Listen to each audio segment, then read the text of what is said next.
दोस्तों नमस्कार। हमारे इस मंच पर आप सभी का स्वागत है। जैसा कि आप जानते हैं कि लोकसभा के चुनाव चल रहे हैं। हरियाणा के अंदर भी 10 लोकसभा सीटों पर चुनाव हो रहे हैं। सभी पार्टियों ने अपने अपने कैंडिडेट उतार दिए हैं। मुख्य तौर पर अगर भाजपा की बात करें या फिर बात करें हम कांग्रेस पार्टी की, आम आदमी पार्टी क्योंकि यहां साझे तौर पर चुनाव लड़ रही है तो आम आदमी पार्टी का सबसे पहले यहां पर कैंडिडेट उतारा गया था। और अगर हम आईएनएलडी की बात करें तो ऐसे ही अगर हम बात करें जेजेपी की तो लगभग सभी ने अपने कैंडिडेट उतार दिए हैं या फिर किसी को समर्थन कर दिया। आज हम बात करते हैं कुरुक्षेत्र लोकसभा की। कुरुक्षेत्र श्री कृष्ण जी ने जहां पर भगवत गीता का उपदेश दिया, वहां पर क्या राजनीतिक माहौल है, क्या राजनीतिक स्थिति है, कौन जीतेगा कौन हारेगा, ये पूरी बात पर जल्दी से चर्चा करेंगे। अगर हम बात करें कुरुक्षेत्र लोकसभा से तो भाजपा ने जो अपना उम्मीदवार है यहां से वो बनाया है नवीन जिंदल। जी हां, मशहूर इंडस्ट्रियलिस्ट नवीन जिंदल को जो अभी कुछ दिन पहले ही कांग्रेस से भारतीय जनता पार्टी में शामिल हुए हैं। और अगर हम बात करें कांग्रेस और आम आदमी पार्टी की तो वहां से उम्मीदवार बने हैं सुशील गुप्ता, जो कि फॉर्मर जो है राज्यसभा के सांसद थे। अगर हम बात करें इंडियन नेशनल लोक दल की तो उन्होंने अभय चौटाला को अपना उम्मीदवार बनाया है। जेजेपी की तो यहां से जो उम्मीदवार है पालाराम सैनी को बनाया गया है। ये प्रमुख पार्टी है यहां पर जिनके जो है उम्मीदवार घोषित हो चुके हैं। अब हम बात करते हैं कुरुक्षेत्र लोकसभा के बारे में कि 2019 के अंदर कुरुक्षेत्र लोकसभा की स्थिति क्या थी, 2014 के अंदर क्या स्थिति थी पार्लियामेंट्री चुनाव में, और 2019 में ही असेंबली इलेक्शंस में क्या स्थिति थी। अगर हम कुरुक्षेत्र की बात करें तो वहां पर जो लिटरेसी रेट है वो 64.7% है। 64.71% जो है वो लिटरेसी रेट है। पढ़े लिखे लोग जो यहां पर 64.71% है। अब हम बात करते हैं 2019 के लोकसभा चुनाव की। यहां से 2019 के अंदर अगर हम बात करें निर्मल सिंह को जो है कांग्रेस पार्टी ने अपना उम्मीदवार बनाया था और भारतीय जनता पार्टी ने नायब सिंह सैनी, जो कि अभी हरियाणा के मुख्यमंत्री हैं, उनको अपना कैंडिडेट घोषित किया था। अगर यहीं पर आईएनएलडी की बात करें तो अर्जुन चौटाला जो है, चौटाला परिवार से ही आते हैं वो, उनको आईएनएलडी ने अपना कैंडिडेट घोषित किया था। अब बात करते हैं हम यहां पर कि मुस्लिम के यहां पर जो वोट परसेंटेज है वो है 2.35%। अगर हम बात करें एससी की तो यहां पर 22.95% जो है एससी के वोट हैं, लगभग 23% ही हो जाते हैं। अगर हम सिख की बात करें तो 10.84% यहां पर सिखों के वोट हैं। अब बात करते हैं कि 2019 के अंदर अगर हम देखें तो कांग्रेस को 24.8% वोट मिले, बीजेपी को 56.1% वोट मिले, और वहीं अगर हम आईएनएलडी की बात करें तो 4.9% वोट उनको मिले। अगर हम वोटों की संख्या की बात करें तो 3,63,722 वोट जो हैं वो कांग्रेस को मिले थे। 6,86,588 वोट जो हैं वो बीजेपी को मिले, और वहीं आईएनएलडी की बात करें तो 60,574 वोट जो हैं वो आईएनएलडी को मिले। अगर हम कांग्रेस और बीजेपी की वोट परसेंटेज की बात करें, लगभग डबल से भी ज्यादा जो है वोट बीजेपी को यहां से मिले, और भारी मतों से जो है वो नायब सिंह सैनी यहां से सांसद बनकर दिल्ली पहुंचे। अगर हम बात करें अब 2014 के चुनाव की तो आईएनसी से जो है कांग्रेस से नवीन जिंदल जो है वो चुनाव मैदान में थे, और बीजेपी से राजकुमार सैनी यहां से चुनाव मैदान में थे। और अगर आईएनएलडी की बात करें तो बलबीर सिंह सैनी यहां से चुनाव मैदान में थे। और अगर हम बीएसपी की बात करें तो छतर सिंह यहां से बीएसपी के कैंडिडेट थे। और अगर आम आदमी पार्टी की बात करें तो बलविंदर कौर को यहां से आम आदमी पार्टी ने अपना कैंडिडेट घोषित किया था। अगर हम वोट परसेंटेज की बात करें तो कांग्रेस को 25.4% वोट मिले। वहीं अगर बीजेपी की बात करें तो 36.9% वोट जो है वो बीजेपी को मिले।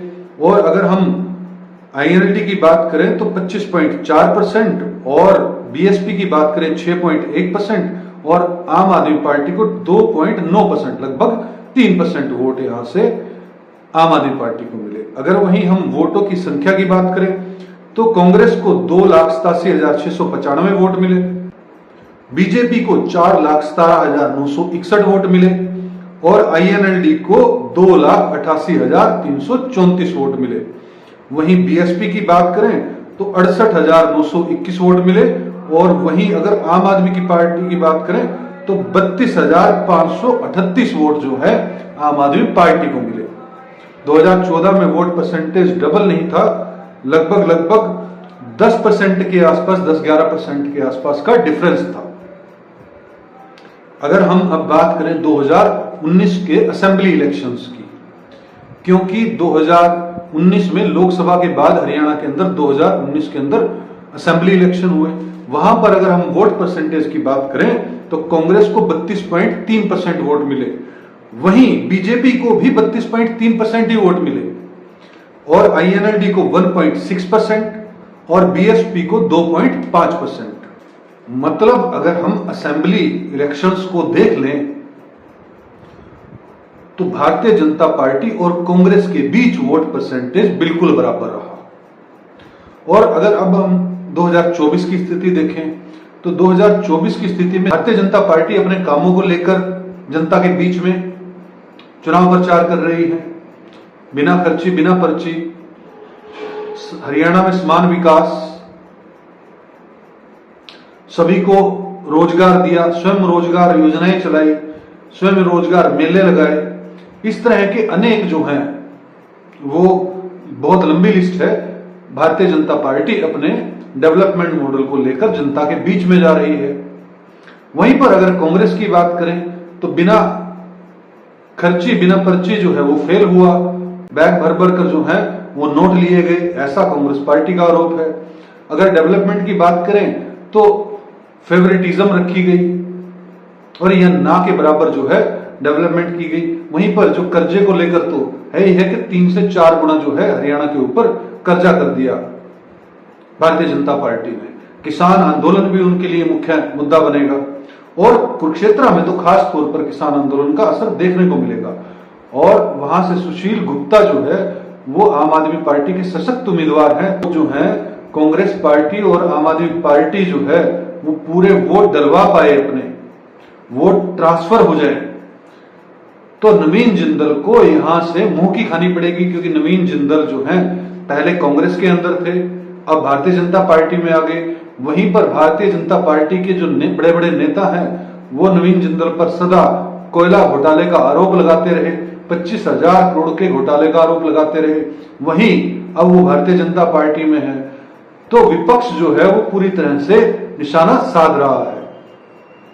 लेकिन अगर वहां पर कांग्रेस और आम आदमी पार्टी ठीक ढंग से मुद्दे उठा पाए तो बहुत बड़ी चुनौती जो है वो आम आदमी पार्टी और कांग्रेस यहां से देगी। और कुरुक्षेत्र से मुझे लगता है कि नवीन जिंदल की छवि वैसे इतनी खराब नहीं है, लोगों के बीच में उन्होंने बहुत काम भी किए जब वो कांग्रेस पार्टी से एमपी थे तो, लेकिन उनको जनता के बीच जो है वो विरोध सहना पड़ेगा और विरोध सहना ही पड़ रहा है।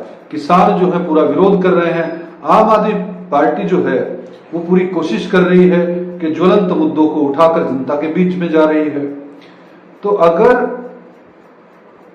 ठीक ढंग से ये इलेक्शन अपोजिशन जो है वो लड़ पाता है तो मुझे लगता है कि भारतीय जनता पार्टी सबसे पहली सीट जो है वो कुरुक्षेत्र से ही हारने वाली है। लेकिन चुनौतियां भी हैं इसके अंदर, और चुनौतियां हैं कांग्रेस पार्टी का बिखरा होना, कांग्रेस पार्टी की गुटबाजी, कांग्रेस पार्टी अकेली ऐसी पार्टी है जिसको दूसरी पार्टी को हरवाने की जरूरत नहीं पड़ती, स्वयं इसके नेता ही एक दूसरे की सीटों को हरवा देते हैं। तो यहां पर देखने वाली बात है, क्या कांग्रेस के नेता एकजुट होकर चुनाव के अंदर उतरेंगे? नॉमिनेशंस में तो ये बिल्कुल नहीं दिखता है। दूसरी बात, आम आदमी पार्टी का कैंडिडेट है, तो क्या कांग्रेस के वोट जो हैं वो ट्रांसफर हो पाएंगे आम आदमी पार्टी के कैंडिडेट को? ये दूसरी बड़ी चुनौती है। लेकिन अगर जनता जो अपने मन में लिए बैठी है अब की बार और वोट जो करेगी, वो क्या रोजगार को लेकर उसके दिमाग के अंदर चल रहा होगा, या महंगाई को लेकर उसके दिमाग में चल रहा होगा, या डेवलपमेंट जिस ढंग से नहीं हो पाई उसको लेकर चल रहा होगा, या भेदभाव भी जैसा किया गया है नौकरियों के अंदर उसको देखकर चल रहा होगा। आम आदमी जो है वो गरीब आदमी है और गरीब आदमी को सरकारी नौकरी चाहिए, गरीब आदमी को अपना रोजगार अच्छा चाहिए, गरीब आदमी को महंगाई कम चाहिए, गरीब आदमी को इनकम ज्यादा चाहिए, गरीब आदमी जो है उसमें किसानी में उसे फायदा चाहिए ताकि वहां उसको काम करने की सुविधा मिलती रहे। तो गरीब आदमी जो अपने अंदर मुद्दे लिए बैठा है वो क्या देखकर वोट करेगा, ये मुख्य तौर पर देखा जाएगा, क्योंकि बहुत बार ऐसा होता आया है, वो कांग्रेस के साथ भी हुआ है और वो हो सकता है भारतीय जनता पार्टी के साथ भी इस बार हो कि सिर्फ और सिर्फ भारतीय जनता पार्टी को सत्ता से बाहर का रास्ता दिखाना है। तो इसको देखकर अगर वोटर ने वोट किया, क्योंकि जिस तरह से वोटर के अंदर उदासीनता दिख रही है, जिस तरह से वोटर निराश है, जिस तरह से युवा निराश है, अग्निपथ जैसी योजना जो है युवाओं के लिए उदासीनता का कारण बनी, कौशल रोजगार योजना जो है वो युवाओं के लिए उदासीनता का काम कर रही है। तो क्या युवा जो है क्या सोचकर वोट करता है, ये तो आने वाले 25 मई को पता लगेगा और 4 जून को जब रिजल्ट आएंगे तब पता लगेगा। लेकिन कुरुक्षेत्र की लोकसभा सीट पर नवीन जिंदल की जो जीत का रास्ता है वो अंगारों से और कांटों से भरा हुआ है, इतना आसान नहीं है। वहां पर बहुत जबरदस्त टक्कर हो सकती है और अगर थोड़ा बहुत भी आम आदमी पार्टी के अंदर कुरुक्षेत्र की जनता ने विश्वास दिखाया और वो ट्रांसफर हुआ कांग्रेस का, तो नवीन जिंदल को और बीजेपी को यहां पर मुंह की खानी पड़ेगी और हरियाणा की सबसे पहली सीट होगी जहां पर भारतीय जनता पार्टी को हार मिलेगी। दोस्तों, यह विश्लेषण आपको कैसा लगा हमें कमेंट सेक्शन के माध्यम से बताइएगा। यह वीडियो अगर अच्छी लगी हो तो इसे लाइक कीजिएगा, शेयर कीजिएगा और हमारे इस मंच को सब्सक्राइब कीजिएगा। जय हिंद, जय भारत।